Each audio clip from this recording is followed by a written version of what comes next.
Bom, boa noite aí para todo mundo. Hoje, eventualmente, não deu para comparecer ao vivo, né, no horário da aula. Então, eu resolvi gravar esse vídeo aqui sobre a segunda parte da situação da América Latina. E aí eu vou explicar a situação de dois países ali, né, do Equador e do Peru. E aí vou disponibilizar o vídeo para todo mundo no horário da aula. E aí, caso alguém assista, tenha alguma dúvida, alguma coisa, pode entrar em contato comigo pelo WhatsApp ou pelo e-mail, qualquer jeito de comunicação aí que vocês quiserem falar. E aí, depois, na semana que vem, a gente volta nas aulas ao vivo aí, né? Toda semana, normal. E aí eu posso também responder dúvidas depois na aula ao vivo, né? Na próxima semana. Então, começando aqui, eu vou falar do Equador e do Peru. Não coloquei tantos países, porque podia gerar muitas dúvidas, ou às vezes não compreender alguma coisa, então preferi deixar poucas coisas aqui para falar, para também ser um pouco mais rápido o vídeo, né? Não ficar tão cansativo também. Então, para relembrar um pouco essa situação dos países da América Latina, que sempre cai em algum vestibular, né? Aí eu vou começar pelo Equador aqui. O país ele teve eleições presidenciais em abril de 2021 e quem foi eleito foi o conservador de direita, Guilherme Lasso, do Partido Movimento Político Criando Oportunidades.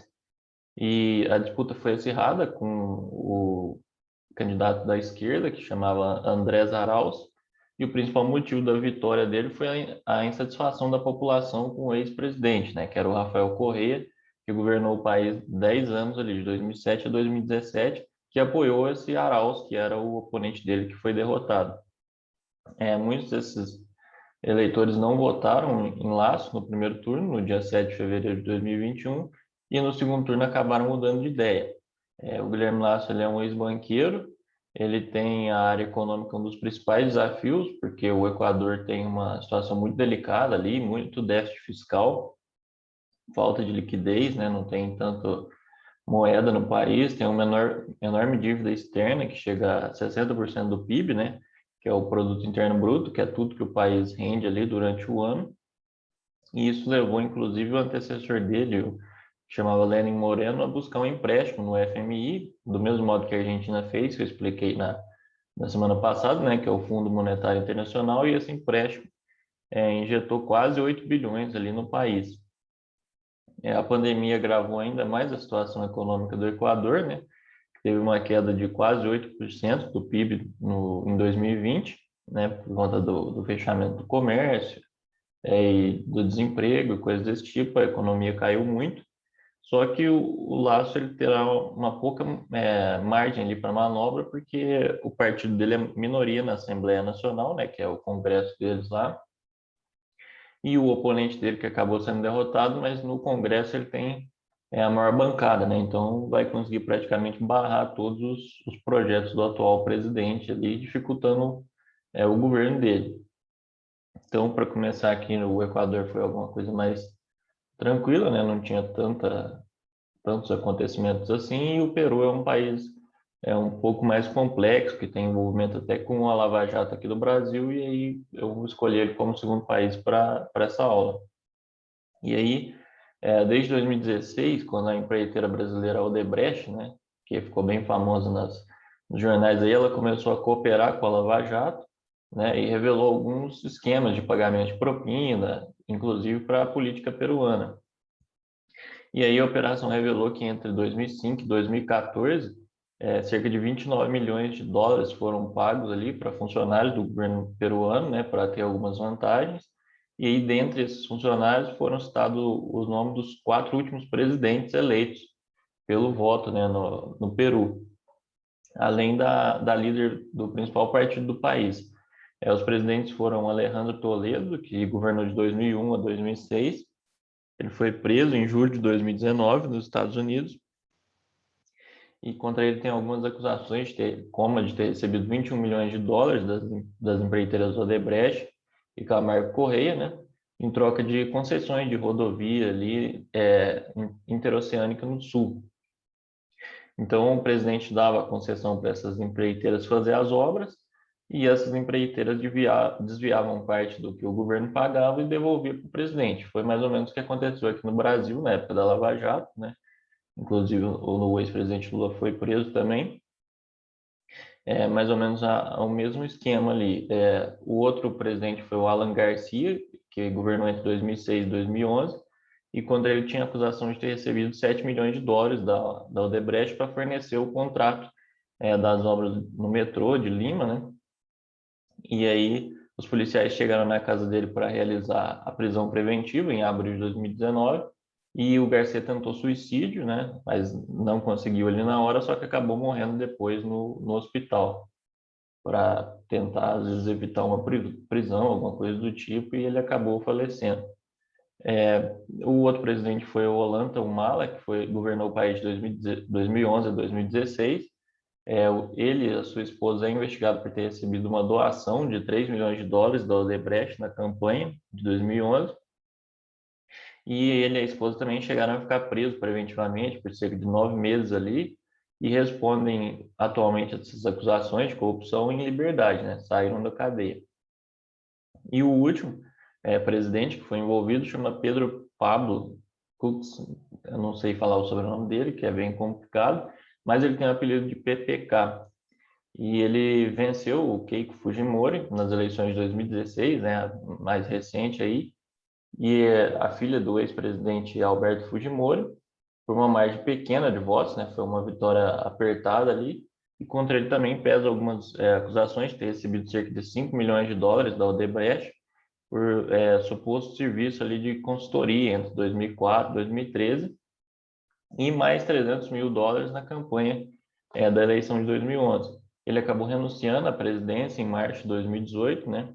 No meio de um processo de impeachment que começou a ser instaurado, ele achou melhor renunciar, como o Collor fez aqui no Brasil, e atualmente está em prisão domiciliar, né? Outra pessoa que foi denunciada também é a Keiko Fujimori, né? Que além dos 4 presidentes, ela é a líder do maior partido peruano, que chama Força Popular, é filha do ex-presidente Alberto Fujimori e passou quase um ano presa ali entre 2018 e 2019 porque ela foi acusada de obstrução da justiça, né, dificultar a justiça.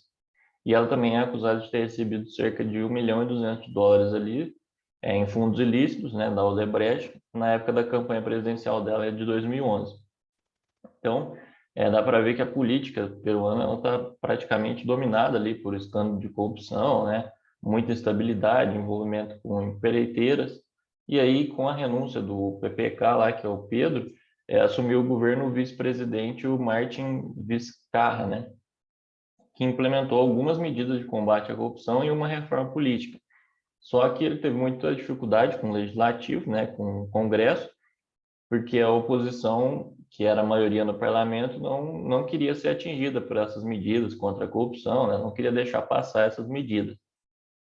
E aí, em setembro de 2019, a situação política, que já era difícil lá no Peru, se intensificou quando o Vizcarra dissolveu o Congresso, resolveu fechar tudo e acabar com o Congresso, porque o Congresso não queria votar essas reformas políticas propostas por ele, e esse mecanismo de destituição do Congresso, né, de dissolução e convocação de novas eleições legislativas, ele é previsto na Constituição do Peru, quando o parlamento não aprova 2 vezes a moção de confiança do governo, né, que é uma espécie de validação daquele governo.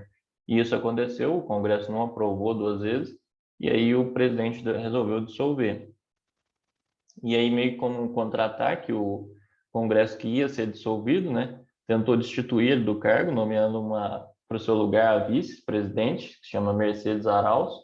Só que como esse Congresso ele já estava sendo terminado ali, né, dissolvido, o Vizcarra considerou que essa decisão de afastar ele, né, o impeachment dele, não teve validade nenhuma, e ele tinha um apoio popular, né, apoio do exército, e aí ele conseguiu se manter no poder e convocou novas eleições legislativas para janeiro do ano passado. Só que, mesmo após essas eleições de janeiro do ano passado, que acabaram sendo provisórias por conta da pandemia, no fim do ano passado a tensão política no país ela voltou a crescer, porque o Congresso destituiu esse presidente, aquele Congresso que foi eleito por ele, depois dele dissolveu o presidente, ele acabou sofrendo um impeachment desse novo parlamento, porque ele também foi envolvido, né, denunciado por corrupção, acusado de receber propina de construtora, de novo, quando ocupava o cargo de governador regional em 2014. E aí o ex-presidente ele nega essas acusações, fala que é vítima de um golpe e coisas desse tipo. E aí, para o lugar dele, o Congresso elegeu o deputado Manuel Merino. A destituição do Vizcarra gerou muitos protestos no Peru, porque ele tinha um apoio popular, inclusive na época para dissolver o Congresso, né? E esses protestos eles foram reprimidos duramente pelo governo do Merino, só que gerou um mal-estar ali nos manifestantes, na política peruana também, né? E com base nesse mal-estar e nessa pressão, o presidente do Congresso, da maioria dos parlamentares, renunciou ao cargo também, menos de uma semana depois de ser empossado. Então, o Peru ali elegeu o deputado Francisco Sagasti como presidente interino, né, provisório do país, e em menos de um mês o país teve 3 presidentes diferentes, né? Teve aquele que destituiu o Congresso, depois elegeu um novo, foi envolvido em escândalo de corrupção e acabou sendo tirado, né? Sofreu impeachment. Veio um outro que não tinha apoio popular, acabou cedendo às pressões e renunciou, e aí o Congresso acabou colocando um presidente interino ali, o Francisco, né, que era provisório, para o país poder se manter. E aí o que aconteceu foi que em abril desse ano, né, de 2021, foi realizado o primeiro turno das eleições presidenciais lá no Peru e foram para o segundo turno a direitista Keiko Fujimori, que a gente já falou dela ultimamente, e o esquerdista Pedro Castillo. Só que a grande surpresa dessa eleição foi que o Castillo acabou sendo eleito e é o atual presidente do Peru, né? Porque ele não era uma figura muito forte na política peruana e o país ali meio que voltou a ter um governo de viés mais ligado à esquerda, né? Então, é, era mais ou menos isso, o resumo do Peru e do Equador. Eu não decidi colocar muitas coisas, porque a aula vai ser gravada, e aí não tem como, às vezes, responder ou conversar com alguém que queira fazer alguma manifestação na aula, né? Então, eu acho que isso aqui tá bom. Na próxima semana, talvez eu traga a terceira parte da América Latina, falando de Venezuela, do Haiti, né? Alguns países um pouco mais complexos, que aí era melhor falar ao vivo, e trago também talvez alguma coisa mais relacionada aos últimos acontecimentos, né? A crise na China, crise econômica e coisas desse tipo, e também a crise hídrica.